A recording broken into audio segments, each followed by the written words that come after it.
ओम शांति। 9 दिसंबर 2024 के ईश्वरीय महावाक्य। मीठे बच्चे, विनाश के पहले सबको बाप का परिचय देना है। धारणा कर दूसरों को समझाओ, तब उच्च पद मिल सकेगा। विनाश के पहले सबको बाप का परिचय देना है। धारणा कर दूसरों को समझाओ, तब उच्च पद मिल सकेगा। प्रश्न: राजयोगी स्टूडेंट को बाप का डायरेक्शन क्या है? राजयोगी स्टूडेंट को बाप का डायरेक्शन क्या है? उत्तर: तुम्हें डायरेक्शन है कि एक बाप का बनकर फिर औरों से दिल नहीं लगानी है। प्रतिज्ञा कर फिर पतित नहीं बनना है। तुम ऐसा संपूर्ण पावन बन जाओ जो बाप और टीचर की याद स्वतः निरंतर बनी रहे। एक बाप से ही प्यार करो, उसे ही याद करो, तो तुम्हें बहुत ताकत मिलती रहेगी। ओम शांति। रूहानी बाप बैठ समझाते हैं।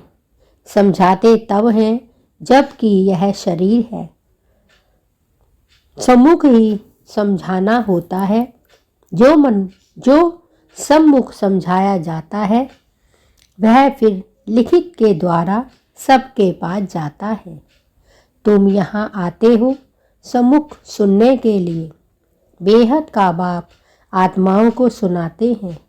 आत्मा ही सुनती है, सब कुछ आत्मा ही करती है इस शरीर द्वारा। इसीलिए पहले पहले अपने मन को आत्मा जरूर समझना है। गायन है आत्माएं परमात्मा अलग रहे बहुकाल। सबसे पहले पहले बाप से कौन बिछुड़ कर आते हैं यहाँ पाठ बजाने। तुमसे पूछेंगे कितना समय तुम बाप से अलग रहे हो, तो तुम कहेंगे 5000 वर्ष। पूरा हिसाब है ना? यह तो तुम बच्चों को पता है कैसे नंबरवार आते हैं। बाप जो ऊपर में थे वह भी अभी नीचे आ गए हैं तुम सबकी बैटरी चार्ज करने। अभी बाप को याद करना है। अभी तो बाप सम्मुख है ना। भक्ति मार्ग में तो बाप के ऑक्यूपेशन का पता ही नहीं है। नाम रूप देश काल को जानते ही नहीं। तुमको तो नाम रूप देश काल का सब पता है। तुम जानते हो इस रथ द्वारा बाप हमको सब राज समझाते हैं। रचता और रचना के आदि मध्य अंत का राज समझाया है। यह कितना सूक्ष्म है। इस मनुष्य सृष्टि रूपी झाड़ का बीज रूप बाप ही है। वह यहाँ आते जरूर है। नई दुनिया स्थापन करना उनका ही काम है। तुम जानते हो इस रथ द्वारा बाप हमको सब राज समझाते हैं।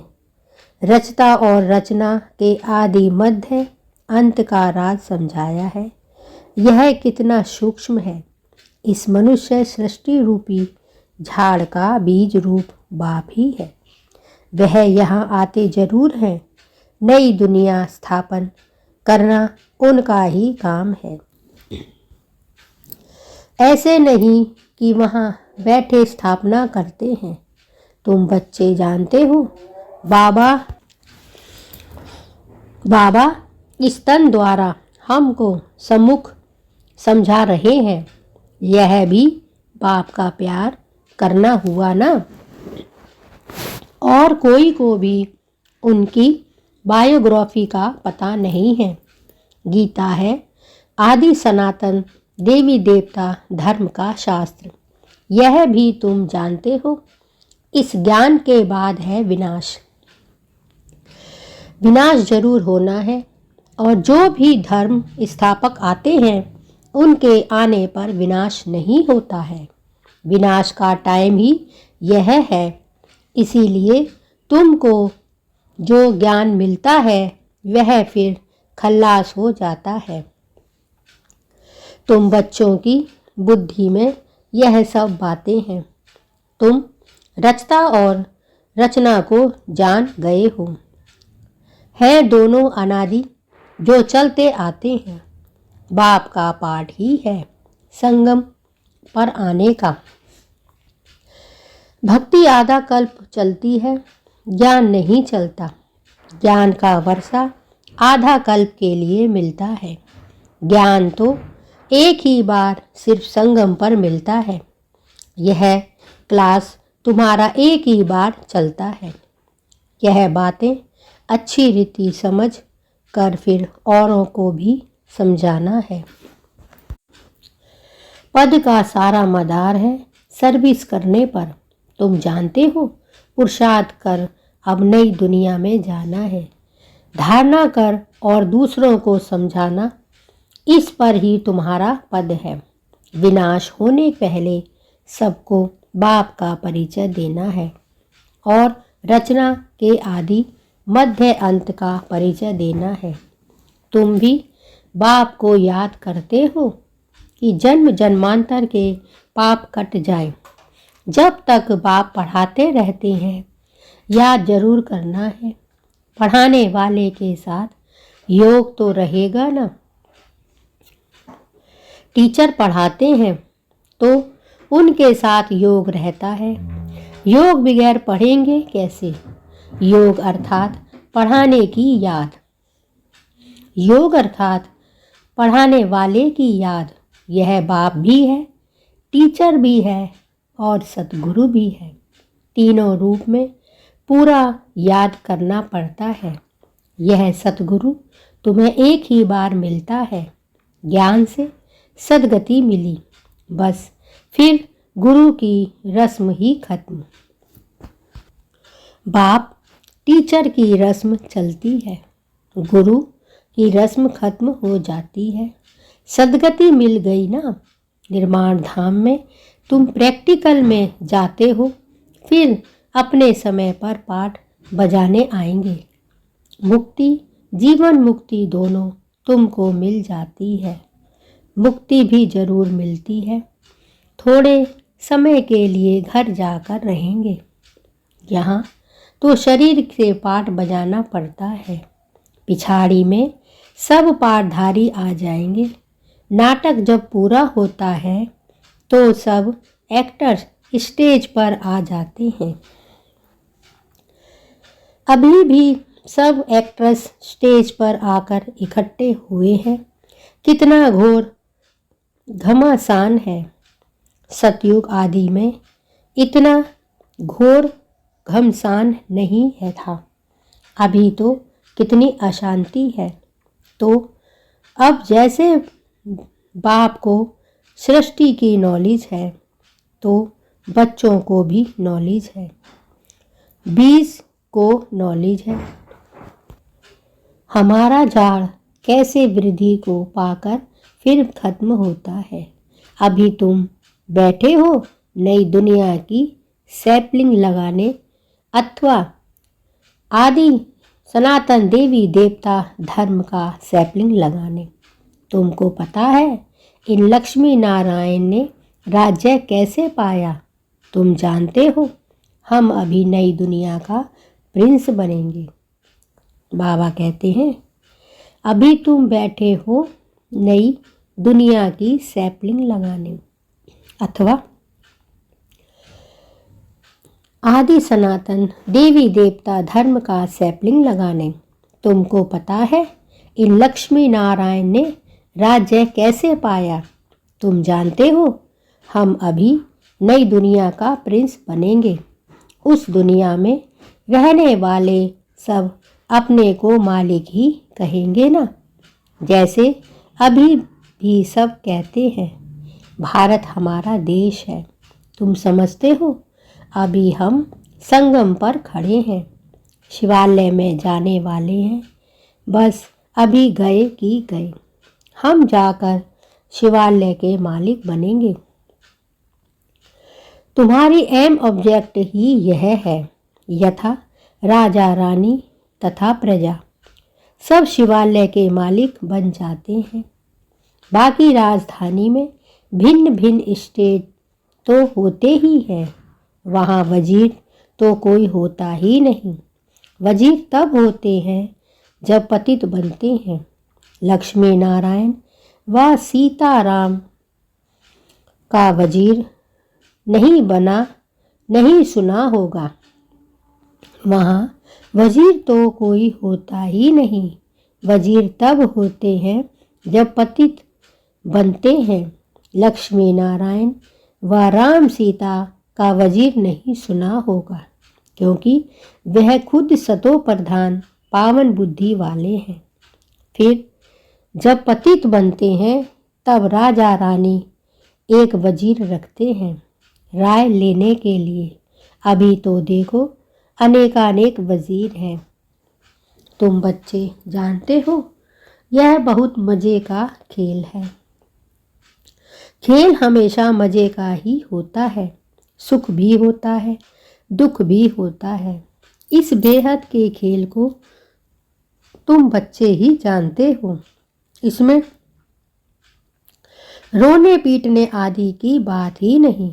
गाते भी हैं बीती सो बीती देखो, बनी बनाई बन रही। यह नाटक तुम्हारी बुद्धि में है। हम इनके एक्ट्रेस हैं। हमारे 84 जन्मों का पाठ एक्यूरेट अविनाशी है। जो जिस जन्म में जो एक्ट करते आए हैं वही करते रहेंगे। आज से 5000 वर्ष पहले भी तुमको यही कहा था कि अपने को आत्मा समझो। गीता में भी अक्षर है, तुम जानते हो बरोबर। आदि सनातन देवी देवता धर्म जब स्थापन हुआ था तो बाप ने कहा था, देह के सब धर्म छोड़ अपने को आत्मा समझो और बाप को याद करो। मन मना भव का अर्थ तो बाप ने अच्छी रीति समझाया है। भाषा भी यही है। यहाँ देखो कितनी ढेर भाषाएं हैं। भाषाओं पर भी कितना हंगामा है। भाषा बगैर तो काम चल ना सके। ऐसी ऐसी भाषाएं सीख कर आते हैं। जो मदर लैंग्वेज खलास हो जाती है। जो जास्ती भाषाएं सीखते हैं उनको इनाम मिलता है। जितने धर्म उतनी भाषाएं होंगी। वहाँ तो तुम जानते हो अपनी ही राजाई होगी। भाषा भी एक होगी। यहाँ तो 100 माइल पर एक भाषा है। वहाँ तो एक ही भाषा होगी। यह सब बातें बाप बैठ समझाते हैं, तो उस बात को ही याद करते रहो। शिव बाबा समझाते हैं, ब्रह्मा द्वारा रथ तो जरूर चाहिए ना। शिव बाबा हमारा बाप है। शिव बाबा समझाते हैं, ब्रह्मा द्वारा रथ तो जरूर चाहिए ना। शिव बाबा हमारा बाप है। बाबा कहते हैं, मेरे तो बेहद के बच्चे हैं। बाबा इन द्वारा पढ़ाते हैं ना। टीचर को कभी गले से थोड़े ही लगाते हैं। बाप तो हमको पढ़ाने आए हैं, राजयोग सिखलाते हैं, तो टीचर ठहरा ना। तुम स्टूडेंट हो। स्टूडेंट कभी टीचर को बाकी पहनते हैं क्या? एक बाप का बनकर फिर औरों से दिल नहीं लगानी है। बाप कहते हैं, मैं तुमको राजयोग सिखलाने आया हूँ ना। तुम शरीरधारी, हम अशरीरी रूप ऊपर में रहने वाले। कहते हो बाबा पावन बनाने आओ, तो गोया तुम पतित हो ना। फिर मेरे को भाकी कैसे बन सकते? प्रतिज्ञा कर फिर पतित बन जाते हैं। जब एकदम पावन बन जाएंगे, पिछाड़ी में फिर याद में भी रहेंगे। टीचर को गुरु को याद करते रहेंगे। अभी तुम छी बन गिर पड़ते हो और ही 100 गुना दंड पड़ जाता है। यह तो बीच में दलाल के रूप में मिला है, उनको याद करना है। बाबा कहते हैं, मैं भी उनका मुर्गी बच्चा हूँ, फिर मैं कहाँ भागी बन सकता हूँ। तुम फिर भी इस शरीर द्वारा मिलते हो, मैं उनको कैसे भागी पहनूं। बाप तो कहते हैं, बच्चे तुम एक बाप को ही याद करो, प्यार करो, याद से पावर बहुत मिलती है। बाप कहते हैं, तुम बच्चे एक बाप को ही याद करो, याद से ही पावर बहुत मिलती है। बाप सर्वशक्तिमान है, बाप से ही तुमको इतनी पावर मिलती है। तुम कितने बलवान बनते हो, तुम्हारी राजधानी पर कोई जीत पहन ना सके। बाबा कहते हैं, तुम कितने पावरफुल बनते हो। बाप सर्वशक्तिमान है, बाप से ही तुमको इतनी पावर मिलती है। तुम कितने बलवान बनते हो, तुम्हारी राजधानी पर कोई जीत पहन ना सके। रावण राज्य ही खत्म हो जाता है, दुख देने वाला कोई रहता ही नहीं, उनको सुखधाम कहा जाता है। रावण सारे विश्व में सबको दुख देने वाला है, जानवर भी दुखी होते हैं। वहाँ तो जानवर भी आपस में प्रेम से रहते हैं, यहाँ तो प्रेम है नहीं। बाबा कहते हैं, जानवर भी दुखी होते हैं, वहाँ तो सबको दुख देने वाला है नहीं। जानवर भी दुखी होते हैं, वहाँ जानवर तो भी सब आपस में प्रेम करते हैं, यहाँ तो प्रेम है ही नहीं। तुम बच्चे जानते हो यह ड्रामा कैसे फिरता है, इसके आदि मध्य अंत का राज बाप ही समझाते हैं। कोई अच्छी रीति पढ़ते हैं, कोई कम पढ़ते हैं। पढ़ते तो सब है ना, सारी दुनिया भी पढ़ेगी, अर्थात बाप को याद करेगी। बाप को याद करना यह भी पढ़ाई है ना। उस बाप को सब याद करते हैं, वह सर्व का सद्गति दाता, सबको सुख देने वाला है। कहते भी हैं, आकर पावन बनाओ तो जरूर पतित ठहरे। वह तो आते ही हैं विकारियों को निर्विकारी बनाने। पुकारते भी हैं कि हे अल्लाह, आकर हमको पावन बनाओ। उनका यही धंधा है, इसीलिए बुलाते हैं। तुम्हारी भाषा भी करेक्ट होनी चाहिए। वो लोग कहते हैं अल्लाह, वह कहते हैं गॉड, गॉड फादर भी कहते हैं। पिछाड़ी वालों की बुद्धि फिर भी अच्छी रहती है, इतना दुख नहीं उठाते। तो अब तुम सम्मुख बैठे हो, क्या करते हो? बाबा को इस भ्रिकुटी में देखते हो। बाबा कहते हैं, पिछाड़ी वालों की बुद्धि फिर भी अच्छी रहती है, इतना दुख नहीं उठाते। तो अब तुम सम्मुख बैठे हो, क्या करते हो? बाबा को इस भ्रिकुटी में देखते हो, बाबा फिर तुम्हारी भ्रिकुटी में देखते हैं, जिसमें मैं प्रवेश करता हूँ। उनको देख सकता हूँ, वह तो बाजू में बैठा है। यह बड़ी समझने की बात है, मैं इनके बाजू में बैठा हुआ हूँ, यह भी समझता है हमारे बाजू में बैठा है।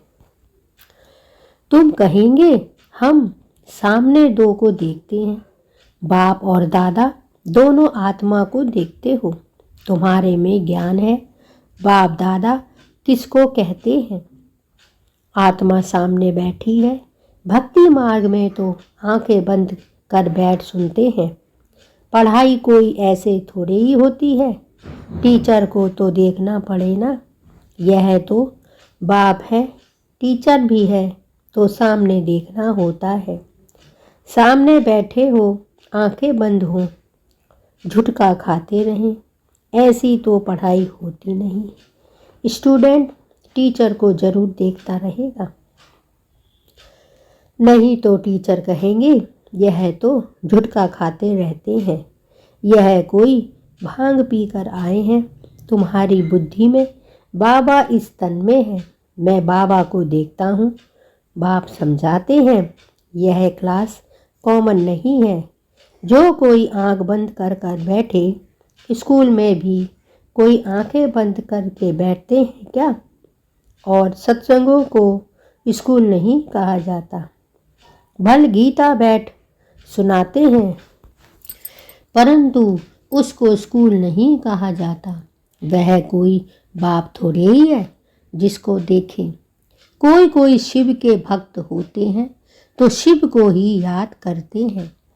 कान से कथा सुनते रहते शिव की भक्ति करने वालों को शिव को ही याद करना पड़े। कोई भी सत्संग में प्रश्न उत्तर आदि नहीं होता है। यहाँ तो होता है। यहाँ तुम्हारी आमदनी बहुत है, यहाँ तुम्हारी आमदनी बहुत है।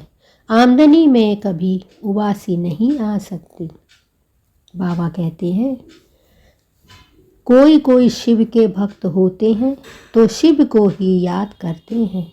कान से कथा सुनते रहते हैं। शिव की भक्ति करने वालों को शिव को ही याद करना पड़े। कोई भी सत्संग में प्रश्न उत्तर आदि नहीं होता है।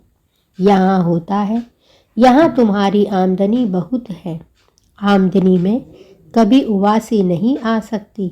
धन मिलता है ना तो खुशी होती है। उबासी गम की निशानी है। उबासी गम की निशानी है। बीमार होगा व देवाला निकला होगा तो उबासी आती रहेगी। पैसा मिलता रहेगा तो कभी उबासी नहीं आएगी। बाबा व्यापारी भी है। रात को स्टीमर आते थे तो रात को जागना पड़ता था। कोई कोई बेगम रात को आती है तो सिर्फ फीमेल के लिए ही खुला रहता है। बाबा कहते हैं प्रदर्शनी आदि में फीमेल के लिए खास दिन रखो तो बहुत आएगी।